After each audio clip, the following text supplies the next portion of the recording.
नमस्कार बच्चों, हम लोग पढ़ रहे थे इंटीग्रेशन और आज हम लोगों का इंटीग्रेशन का सेकेंड लेक्चर है। पिछले लेक्चर में हम लोगों ने समझा था कि इंटीग्रेशन होता क्या है। आज हम लोग उसके आगे अपने इंटीग्रेशन को बढ़ाएंगे। आज हम लोग देखेंगे कि इंडेफिनिट इंटीग्रेशन क्या होता है। तो बच्चों फटाफट नोटबुक और पेन निकाल लो और लिखना स्टार्ट करो, क्योंकि लिखोगे तभी सीखोगे। तो चलो आज हम लोग पढ़ते हैं इंडेफिनिट इंटीग्रेशन क्या होता है। ठीक है, तो पिछले क्लास में हम लोगों ने पढ़ लिया था कि इंटीग्रेशन क्या होता है। तो इंटीग्रेशन के बारे में क्या पढ़े थे? Inverse process of differentiation is known as integration. Differentiation का जो इनवर्स प्रोसेस होता है उसको हम लोग क्या बोलते हैं? इंटीग्रेशन बोलते हैं। ठीक है, तो चलो देखो ध्यान से। अब इंटीग्रेशन का दो पार्ट होता है। इंटीग्रेशन का दो पार्ट होता है। एक होता है इंडेफिनिट इंटीग्रेशन,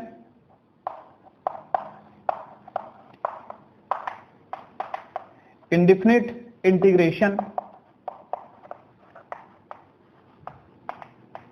और दूसरा होता है definite integration. Definite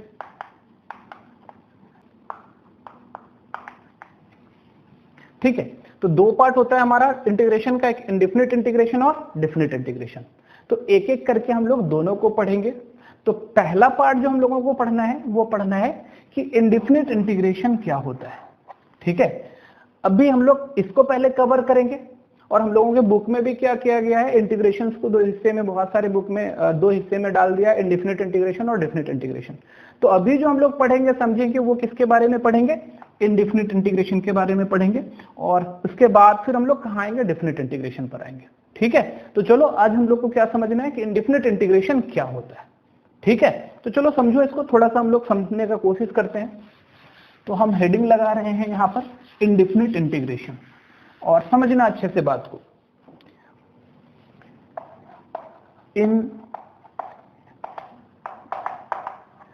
indefinite integration, तो आज हम लोग इसको समझते हैं कि इंडेफिनिट इंटीग्रेशन क्या होता है। ठीक है, तो जैसे कि हम लोग समझ ही लिए थे कि भैया इंटीग्रेशन क्या है, तुम्हारा डिफरेंशिएशन का इनवर्स प्रोसेस है, और पिछले क्लास में हम लोग इसको अच्छे से समझे भी थे। अब थोड़ा सा समझो। हम लोग ना एक फंक्शन लेते हैं, थोड़ी देर के लिए एक फंक्शन लेते हैं हम लोग, एक्स स्क्वायर। ठीक है, हम लोग क्या फंक्शन लिए? एक्स स्क्वायर, है ना। तो अब थोड़ा देखो ध्यान से कि एक्स स्क्वायर, तो d by d x square equal to कितना आ गया हमारा? 2x। D by d x square equal to कितना आ गया तुम्हारा? 2x।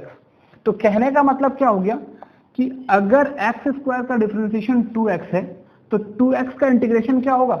एक्स स्क्वायर होगा। ठीक है, एक्स स्क्वायर का डिफरेंशिएशन 2x, तो 2x का इंटीग्रेशन क्या होगा? एक्स स्क्वायर हो जाएगा।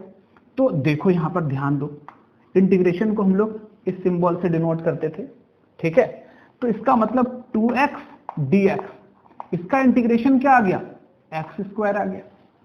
ठीक है, अच्छा फिर देखो हम लोग इसी में क्या करते हैं, एक्स स्क्वायर प्लस 1 ले लेते हैं।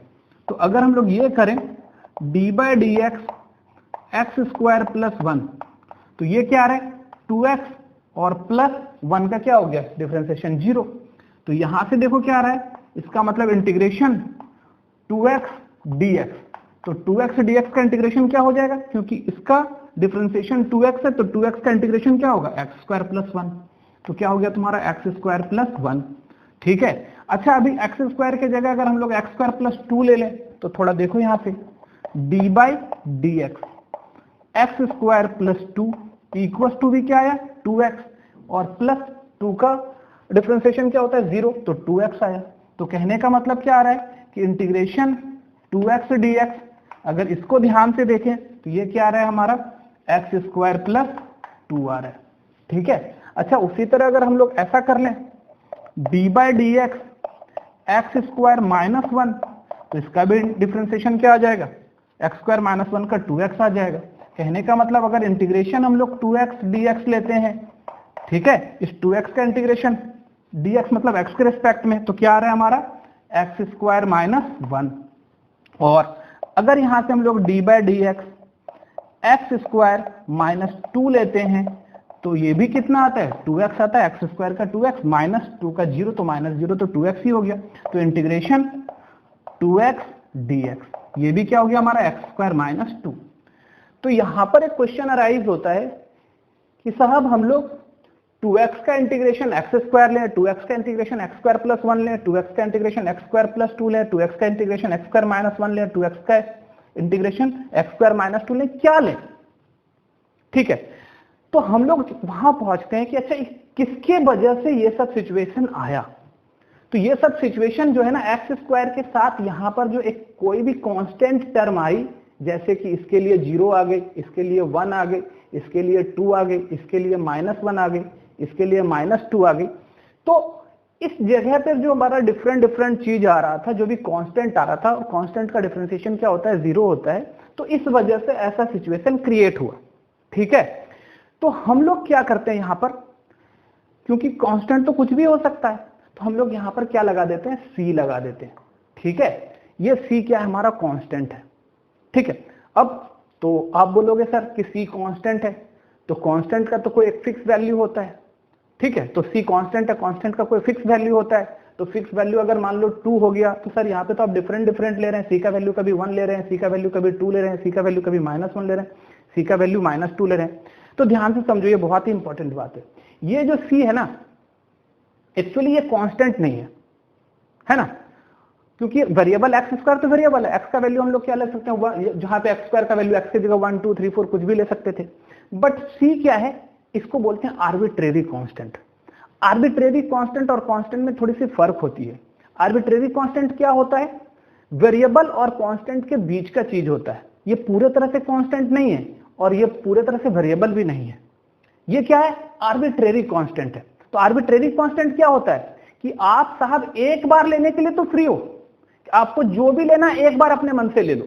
2 लेना है आप 2 ले लो, 5 लेना है 5 ले लो, 10 लेना है 10 ले लो, -1 लेना है -1 ले लो।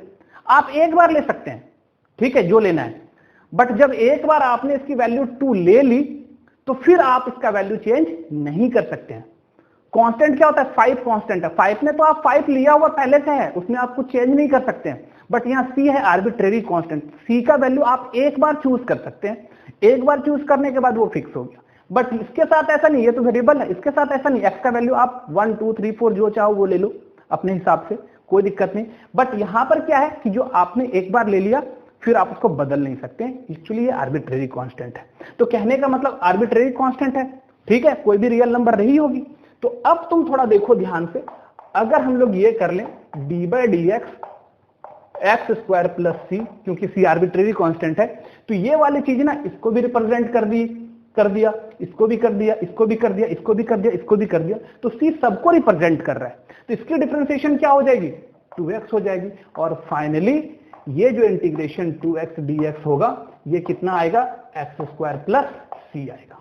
ठीक है, तो एक्चुअली ये जो सी आ रहा है ना, सी के बारे में अपने को एग्जैक्ट पता नहीं है सी क्या है। तो इस कंडीशन में ये सी जो है वो क्या कहलाता है, ठीक है, ये क्या कहलाता है, कांस्टेंट ऑफ इंटीग्रेशन। इस सी को हम लोग क्या बोलते हैं, ध्यान से याद रखना, कांस्टेंट ऑफ इंटीग्रेशन। समझ में आई बात। तो ये सी क्या है, तुम्हारा कांस्टेंट ऑफ इंटीग्रेशन है, और इसके बारे में अपने को पता नहीं है कि ये क्या है, इसके बारे में अपने को कुछ भी पता नहीं है क्या है।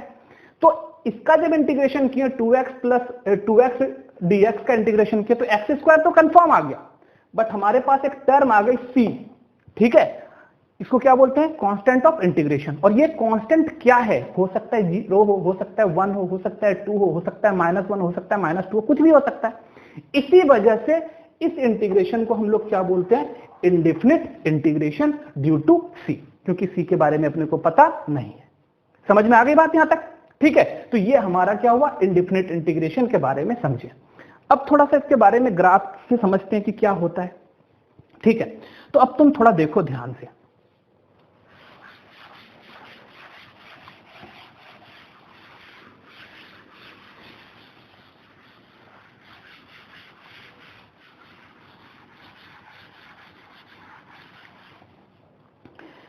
ठीक है। देखो हमको क्या मिला, integration 2x dx equal to x square plus c, ये मिला, ठीक है। तो अब थोड़ा सा हम लोग ये कोशिश करते हैं समझने का कि ये जो इंडिफिनिट इंटीग्रेशन होता है 2x dx का जो इंडिफिनिट इंटीग्रेशन आया एक्स स्क्वायर प्लस सी। तो इस इंडिफिनिट इंटीग्रेशन का ज्योमेट्रिकल मीनिंग क्या होता है? ठीक है, तो देखो ज्योमेट्रिकल मीनिंग, अच्छा देखो यहाँ पर ये सी क्या है ना, सी बिलोंग्स टू क्या है, सी कोई भी रियल नंबर हो सकता है, सी कोई भी क्या हो सकता है, रियल नंबर हो सकता है। तो 2x dx का जो हमारा वैल्यू आया इंटीग्रेशन का वो आया एक्स स्क्वायर प्लस सी। इसका मतलब क्या होगा कि अच्छा इसका हम ना ग्राफ खींचकर देखते हैं एक्स स्क्वायर प्लस सी का। एक्चुअली एक्स स्क्वायर प्लस सी है क्या, इंटीग्रेशन ऑफ 2x dx है। इंटीग्रेशन ऑफ क्या है तुम्हारा 2x dx है। तो चलो इसका ग्राफ खींचते हैं हम लोग, थोड़ा सा समझो बात।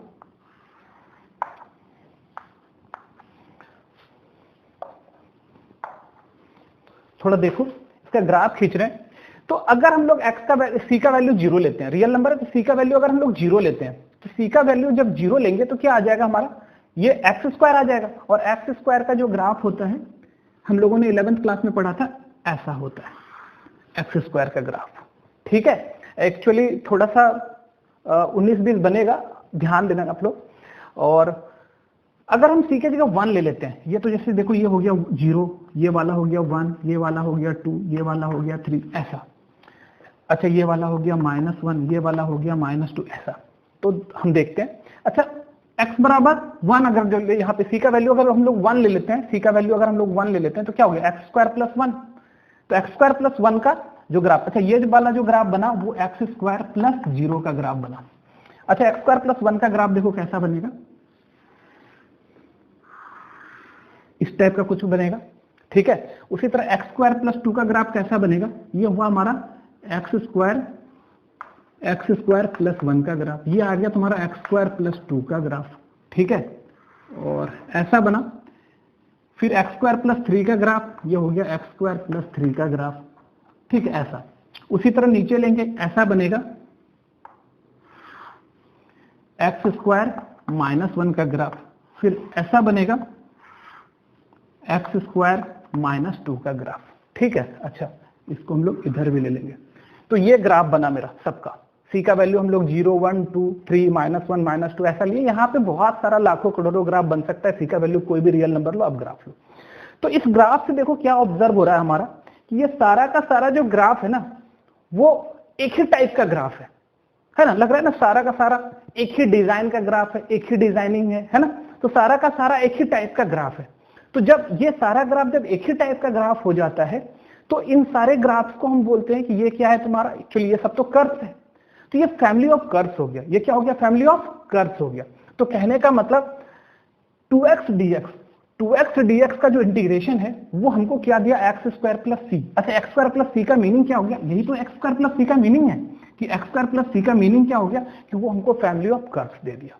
क्या दे दिया, फैमिली ऑफ कर्व्स। अच्छा इससे क्या साबित हुआ कि किसी भी इंटीग्रेशन क्या चीज को रिप्रेजेंट करता है, फैमिली ऑफ कर्व्स को रिप्रेजेंट करता है। इंटीग्रेशन क्या चीज को रिप्रेजेंट करता है, फैमिली ऑफ कर्व्स को रिप्रेजेंट करता है। मतलब वो बहुत सारा कर्व्स देगा बट वो सारा कर्व्स कैसा होगा, एक ही पैटर्न का होगा, एक ही टाइप का होगा। क्योंकि ये एक ही टाइप का है इसीलिए इसको हम लोग क्या बोलते हैं, फैमिली ऑफ कर्व्स बोलते हैं। ठीक है, तो अब तुम समझो थोड़ा, एक बात तो ये समझ में आ गया कि ये जो इंडिफिनिट इंटीग्रेशन है वो क्या है, फैमिली ऑफ कर्व्स है। अब थोड़ा दूसरा बात समझो, जैसे कि मान लो एक बात ये भी समझ में आया था कि इसका इंटीग्रेशन ये, इसका डिफरेंशिएशन ये। चलो इसका डेरिवेटिव करते हैं। जैसे देखो यहाँ पर d/dx एक्स स्क्वायर प्लस सी, इसका डेरिवेटिव क्या हुआ, 2x हुआ। अच्छा डेरिवेटिव क्या देता था, कर्व पर टेंजेंट का स्लोप देता था। अच्छा थोड़ा देर के लिए ना हम लोग यहाँ पर x = 1 ले लेते हैं। तो x = 1 ये रहा, ये 1 लिए। तो x = 1 पर जब हम लेंगे तो यहाँ पे 1 आया, तो यहाँ पर हम एक टेंजेंट खींच रहे हैं। ये देखो ये टेंजेंट आया x = 1 पर। ठीक है, x का वैल्यू 1, यहाँ 1 है, 1 पर टेंजेंट खींचे। फिर देखो x = 1 पर इस ग्राफ पर टेंजेंट खींच रहे हैं, एक्स स्क्वायर प्लस, ये तो एक्स स्क्वायर पर था, एक्स स्क्वायर प्लस 1 पर यहाँ पर, तो ये रहा इसका टेंजेंट। ठीक है, फिर आ जाओ यहाँ पर टेंजेंट खींच रहे हैं, तो ये रहा इसका टेंजेंट। फिर इसको बढ़ा लो, यहाँ आ जाओ, तो ये टेंजेंट खींच दिए यहाँ पे, ये रहा इसका टेंजेंट। उसी तरह यहाँ पर टेंजेंट खींच लो, ये रहा इसका टेंजेंट। इसी को बढ़ा के यहाँ लाओ, इस पर टेंजेंट खींच लो, ये रहा इसका टेंजेंट। तो देखो तो ये सारा जो टेंजेंट है कर्व पर, कहने का मतलब इस पर टेंजेंट है, तो ये सारा टेंजेंट क्या है, पैरेलल है। क्योंकि सबका स्लोप तो सेम है ना, x की वैल्यू 1 लेंगे तो क्या आ जाएगा, slope d by d x x square plus P कितना आ जाएगा, 2 आ जाएगा। d by d x x square plus P कितना आ जाएगा, 2, कब, x इक्वल टू 1 पर। तो इस सारे का स्लोप देखो 2 आ रहा है ना, सबका स्लोप 2। देखो सब पर पैरेलल टेंजेंट बन रहा है, सबका स्लोप क्या आ गया, 2 आ गया। समझ में आ रही है मेरी बात। तो क्या हुआ यहाँ पर एक इंपॉर्टेंट जो समझने वाली बात थी, वो समझने वाली बात क्या थी कि कोई भी इंटीग्रेशन वो क्या देता है, इंडेफिनिट इंटीग्रेशन, कोई भी इंडेफिनिट इंटीग्रेशन हमको फैमिली ऑफ कर्व्स देता है। ठीक है, हमको क्या देता है, फैमिली ऑफ कर्व्स देता है। ठीक है, तो अगर कहीं पर से ये पूछा जाए कि इंटीग्रेशन किस चीज को, इंडेफिनिट इंटीग्रेशन किस चीज को रिप्रेजेंट करता है, तो इंडेफिनिट इंटीग्रेशन किस चीज को रिप्रेजेंट करता है, फैमिली ऑफ कर्व्स को रिप्रेजेंट करता है। समझ में आ गई बात। ठीक है, तो चलो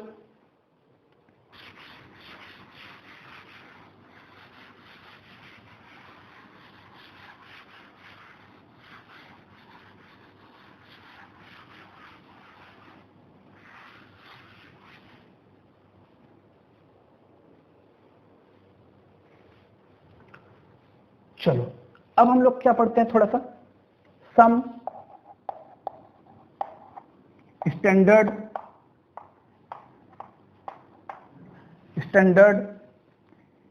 इंटीग्रल्स। सम स्टैंडर्ड इंटीग्रल्स, कुछ स्टैंडर्ड इंटीग्रल्स है। तो स्टैंडर्ड इंटीग्रल्स ये आपको याद होनी चाहिए। कहने का मतलब ये स्टैंडर्ड इंटीग्रल्स है, ये तो फॉर्मूला ही हो गया, तो ये आपको याद होनी चाहिए एकदम, जिसको बोलते हैं ना कड़क। क्योंकि पूरी की पूरी अगर आपसे इंटीग्रेशन का सम नहीं बन रहा है तो आप में बस एक ही प्रॉब्लम रह जाएगी, वो है फॉर्मूला। अगर आप ये सम स्टैंडर्ड इंटीग्रल जो सिखा रहे हैं ये अगर आपको याद है, अभी तो कुछ आएगा, उसके बाद फिर जैसे जैसे हम लोग आगे बढ़ेंगे बहुत सारा न्यू इंक्लूड होते चला जाएगा। तो ये अगर आपको याद है तो आपसे कभी भी इंटीग्रेशन का सम नहीं छूटेगा। और अगर आप यह याद नहीं कर पाए या याद नहीं रख पाए तो फिर आपको बहुत प्रॉब्लम हो जाएगी। तो जितना भी हम ये इंटीग्रल्स बताएंगे और जितना भी बोलेंगे इसको याद रखना है, उसको याद रखना है। ठीक है, तो चलो देखो इसको आगे समझते हैं। तो सबसे पहली बात जो करते हैं, तो पहला इंटीग्रल जो आता है तो थोड़ा सा देखो, जैसे हम लोग लिखते हैं d by d x x to the power x n plus 1 by n plus 1, इसका डिफरेंशिएशन करना चाहते हैं। तो x तो मेरा वेरिएबल है, n प्लस 1 तो क्या है, हमारा कांस्टेंट है, तो n प्लस 1 तो बाहर आ गया, 1 बाई एन प्लस 1 बाहर आ गया। एक्चुअली में बचा D by d x x का पावर n प्लस 1। ठीक है, तो 1 बाई एन प्लस 1 और x का पावर n प्लस 1 का डिफरेंशिएशन क्या हो जाएगा, इंटू एन प्लस 1 एक्स का पावर n होता है ना। ये यहाँ आ जाता है और इसमें एक पावर कम हो जाता है, तो यहाँ से ये और ये तो मेरा कैंसिल हो गया, तो क्या बचा x to the power n। ठीक है, तो क्या पता चला, d by d x x to the power n plus 1 by n plus 1, इसका क्या है differentiation, x to the power n। तो इसका मतलब x to the power n का इंटीग्रेशन क्या रहा होगा, ये रहा होगा x to the power n plus 1 by x to the power 1। तो ये जो मेरा पहला आया वो आया x to the power n d x equal to x to the power n plus 1 by n plus 1। ठीक है, और क्योंकि इंडेफिनिट इंटीग्रेशन है तो हम लोग क्या करेंगे, यहाँ पे c लगा देंगे। तो ये हमारा पहला आया। समझ में आया बात, आप इसको नोट करो। ठीक है, तो ये c लगा देंगे। तो आपको अगर ये बात पता है, अगर अच्छे से आपको डिफरेंशिएशन पता है तो आपको इंटीग्रेशन भी पता है, बस उसको रिवर्स ही तो करना है। अगर आपको याद है डिफरेंशिएशन तो उसका पट से आप रिवर्स चले जाइए तो आपको इंटीग्रेशन मिल जाएगा। ठीक है, तो चलो देखो आगे बढ़ते हैं हम लोग। अब ये तो पहला हो गया, चलो दूसरा का बात करते हैं।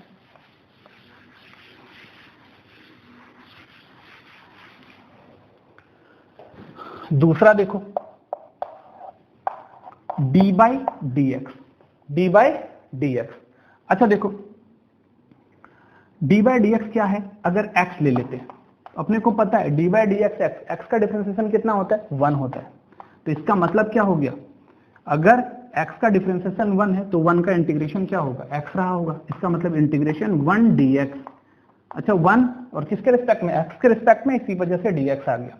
dx इक्वल टू कितना आया, x और प्लस c ले सकते हैं क्योंकि इसका इंटीग्रेशन क्या आया, इतना। तो अच्छा इसी को कैसे लिख देते हैं, ऐसे लिख देते हैं भाई, 1 इंटू डी एक्स तो dx ही हो गया, तो dx का इंटीग्रेशन कितना है, x प्लस c। ये हमारा याद रखने वाला कंटेंट है। समझ में आया बात।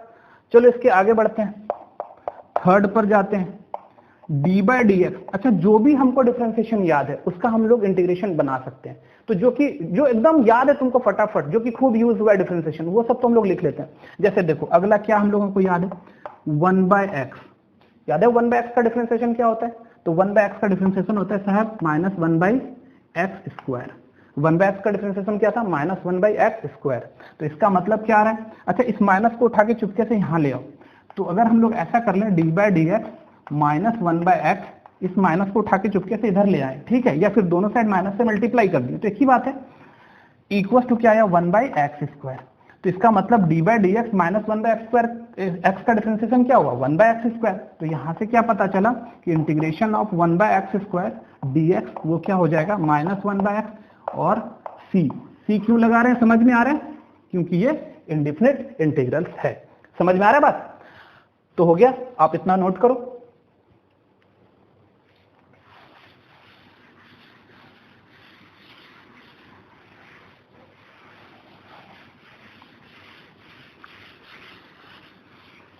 चलो नंबर 4 पर आते हैं हम लोग। डी बाय डी एक्स एक बहुत ही खूबसूरत रूट एक्स, इसका भी बहुत हम लोग यूज किए हैं। D by d x root x का डिफरेंशिएशन क्या होता है? 1/2√x। याद है? अच्छा, 2 की जरूरत इधर नहीं है, उसको उठा के यहां कर लेते हैं हम लोग। तो दिस इंप्लाइज, अगर ये लिख दें D by d x 2√x, तो इसका क्या आ गया डिफरेंशिएशन? 1/√x। इसका मतलब d by d x 2√x का डिफरेंशिएशन 1/√x है, तो 1/√x का इंटीग्रेशन क्या होगा? 2√x होगा। तो यहां से क्या पता चला? Integration 1/√x dx equal to 2√x और प्लस कांस्टेंट c। याद रहेगा, है ना? बहुत ही आसान है। चलो ठीक है, आगे बढ़ते हैं। 5 नंबर पर आते हैं। यहां तक हो गया हमारा। अच्छा, अब थोड़ा देखो तो डी बाय डी एक्स, याद है e का पावर x का डिफरेंशिएशन क्या होता है? तो e का पावर x का डिफरेंशिएशन e का पावर x खुद होता है। तो अगर e का पावर x का डिफरेंशिएशन e का पावर x, तो e का पावर x का इंटीग्रेशन भी e का पावर x। तो यहां से क्या हो गया? Integration e to the power x dx equal to e to the power x। अब प्लस क्या लगा दो? यहां पर कांस्टेंट लगा दो, ठीक है। तो ये हो गया तुम्हारा e to the power x dx का इंटीग्रेशन। अब चलो आगे नंबर 6 देखते हैं। अगर ये हो जाए d by d x a to the power x, याद है a to the power x का डिफरेंशिएशन? तो a to the power x का डिफरेंशिएशन होता है a to the power x log a, ठीक है। अच्छा, अपने को तो इसका इंटीग्रेशन चाहिए, तो लॉग ए को उठा के इधर ले लेते हैं। तो यहां पर हो रहा है d by d x a to the power x by log a. अच्छा, ये कितना आ गया? A to the power x. तो इसका differentiation a to the power x है, तो a to the power x का इंटीग्रेशन ये रहा। तो इसका मतलब क्या हो गया? Integration a to the power x equal to a to the power x dx ले लेते हैं ना, dx A to the power x log a plus c. थोड़ा इसको अच्छे से लिख लेते हैं, a to the power x dx equal to, तो integration a to the power x dx। तो integration a to the power x dx क्या हो गया हमारा? A to the power x by log a plus c. समझ में आई? चलो आगे बढ़ते हैं।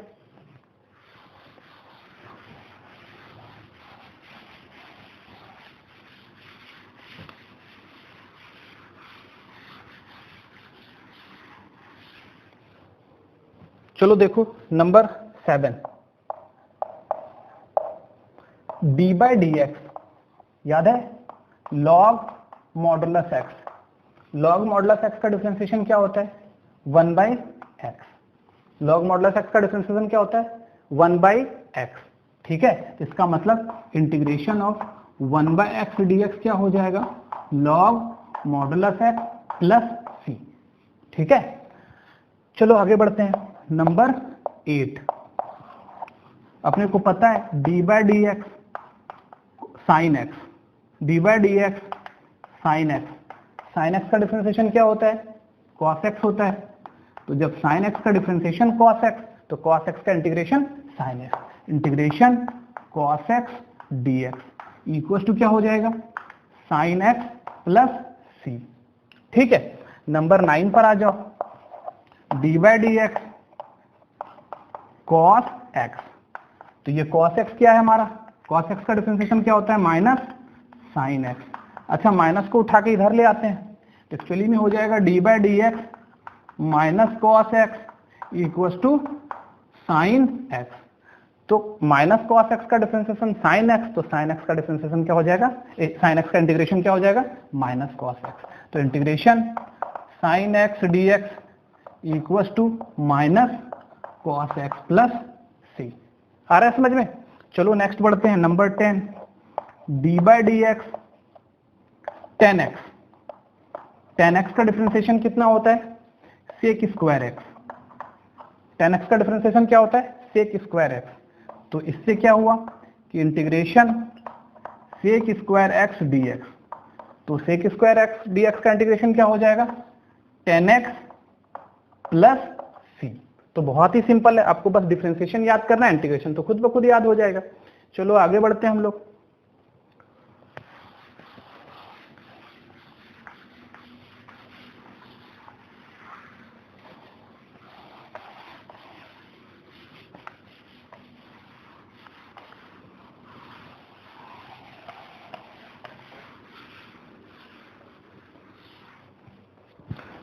चलो 10 के बाद आते हैं 11 नंबर पर, ठीक है।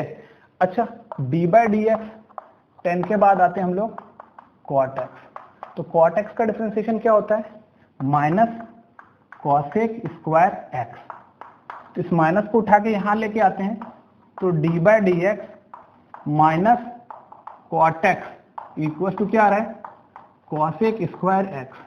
तो इसका मतलब क्या हो गया, integration of cosec square x equal to क्या होगा, minus cot x plus c. अरे इसका मतलब कॉसेक स्क्वायर एक्स डीएक्स भी होगा भाई, अगर ऐसा छूट जाता है कहीं तो आप लोग लगा लेना। तो cosec square x dx equal to minus cot x plus c. क्यों, क्योंकि माइनस कॉट एक्स का डिफरेंशिएशन कॉसेक स्क्वायर एक्स, तो कॉसेक स्क्वायर एक्स का इंटीग्रेशन माइनस कॉट एक्स, और सी तो कांस्टेंट है ही हमारा। चलो नंबर 12 आते हैं, d by d x cot हो गया हमारा सेक एक्स। सेक एक्स का डिफरेंशिएशन क्या होता है, sec x into tan x, ठीक है। तो सेक एक्स का differentiation sec x into tan x. तो integration of sec x tan x d x equal to क्या हो जाएगा हमारा, सेक एक्स प्लस सी। क्यों, क्योंकि सेक एक्स का differentiation sec x into tan x, उसी तरह सेक एक्स टेन एक्स का integration sec x plus c, ठीक है। अच्छा number 13, d by d x cosec x. Cosec x का डिफरेंशिएशन क्या होता है, minus cosec x cot x. अच्छा, इस माइनस को उठा के हम लोग इधर यहां पे ले आते हैं, दोनों साइड माइनस से मल्टीप्लाई कर देते हैं, तो क्या हो जाएगा, d by d x minus cosec x equal to cosec x into cot x. तो इससे क्या पता चला, integration cosec x cot x d x equal to minus cosec x plus c, ठीक है। तो ये हमारा कॉसेक एक्स का हो गया। चलो हम लोग आगे बढ़ते हैं।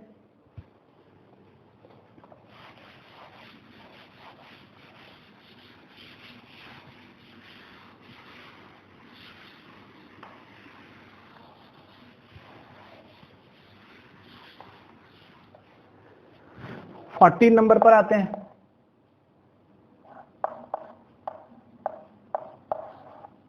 फोर्टीन पर डी बाई डी एक्स, अगर हम लोग sine 1 by root under 1 minus x square, ठीक है, 1 by root under 1 minus x square. तो इसका मतलब क्या हुआ कि अगर integration 1 by root under 1 minus x square d x करें, तो इसका इंटीग्रेशन क्या होगा, क्योंकि इसका 1 by root under 1 minus x square है, तो रूट 1 इसका हो जाएगा साइन इनवर्स एक्स। तो इंटीग्रेशन इसका क्या आ गया, साइन इनवर्स एक्स प्लस सी। अच्छा एक बात थोड़ा ध्यान से देखो, कॉस इनवर्स एक्स में बस माइनस होता है, इसका मतलब अगर इसमें माइनस ले लें तो ये कॉस इनवर्स एक्स हो जाएगा। तो हम लोगों के पास अगर माइनस भी रहेगा तो हम लोग माइनस बाहर लगा लेंगे, बहुत ज्यादा लफड़ा नहीं है, बस एक ही याद रखना है, 1 by root under 1 minus x square d x क्या है, sine inverse x plus c, ठीक है। नंबर 15 देखो, d by d x tan inverse x. तो टेन इनवर्स एक्स का क्या होता है, 1 बाय 1 प्लस एक्स स्क्वायर। ठीक है, बहुत इंपॉर्टेंट ये सब है। इसका मतलब integration 1/1 plus x square d x, इसका इंटीग्रेशन क्या हो जाएगा हमारा tan inverse x plus c. ठीक है, चलो नंबर देखो, number 16 d by d x sec inverse x. तो सेक इनवर्स एक्स का क्या होता है 1/x root under x square minus 1। तो इसका इसलिए इसका integration of 1/x root under x square minus 1 d x. तो इसका इंटीग्रेशन क्या हो जाएगा सेक इनवर्स एक्स हो जाएगा। तो sec inverse x plus c. ठीक है, तो इतना जो हम ये जो 16 लिखें ये बहुत ही बेसिक इंटीग्रेशन था, ये तो आपको याद ही रहना चाहिए। और अगर आप ध्यान दो तो इसमें कुछ याद करने की चीज है ही नहीं, आपको तो सारी डिफरेंशिएशन पता ही है। तो अगर आपको डिफरेंशिएशन पता है तो आपको इंटीग्रेशन भी पता है, तो इसमें याद करने वाला कोई चीज ही नहीं है। हाँ, लेकिन जैसे जैसे हम लोग आगे बढ़ते जाएंगे हमको और भी इंटीग्रेशन आते चला जाएगा, और भी नया नया स्टैंडर्ड इंटीग्रेशन आएगा, उसको हम प्रूफ करेंगे, फिर उस पर सम बनाएंगे। ठीक है, तो ये क्या हुआ आज का जो क्लास है, ये जो है आज के क्लास में आपको इतना जो ये है ये आपको याद ही होना चाहिए। तो आज हम लोग क्या क्या सीखे कि इंडेफिनिट इंटीग्रेशन क्या होता है, उसका ज्योमेट्रिकल मीनिंग क्या होता है, क्या होता है इंडेफिनिट इंटीग्रेशन। इंडेफिनिट इंटीग्रेशन किस चीज को रिप्रेजेंट करता है, तो फैमिली ऑफ कर्व्स को रिप्रेजेंट करता है। ये एक इंपॉर्टेंट बात था, उसको ध्यान में रखना है। ठीक है, और ये सारा फॉर्मूला आपको याद रखना है। तो ये तो इंट्रोडक्शन था आज और इंडेफिनिट इंटीग्रेशन का। एक्चुअली में अगले क्लास में हम लोग पढ़ेंगे method of solving indefinite integration, कैसे हम लोग इंडेफिनिट इंटीग्रेशन को सॉल्व करेंगे। ठीक है, तो मेथड ऑफ हम लोग सॉल्व करने का, इंडेफिनिट इंटीग्रेशन को सॉल्व करने का तरीका सीखेंगे कि कैसे हम लोग मेथड ऑफ इंडेफिनिट इंटीग्रेशन कैसे सॉल्व करते हैं। ठीक है, तो ये हम लोग सीखेंगे। समझ में आ गया बात। तो अगले क्लास में हम लोग इंडेफिनिट इंटीग्रेशन को बनाने के लिए सीखेंगे। आज इतना है, आपका आज का होमवर्क यही है कि आप इस पूरे फॉर्मूला को अच्छे से याद करना। ठीक है, अगले क्लास से हम इसको इंटीग्रेशन बनाने के लिए सीखेंगे। समझ में आया बात। ठीक है, तो आज के लिए इतना ही, बाय।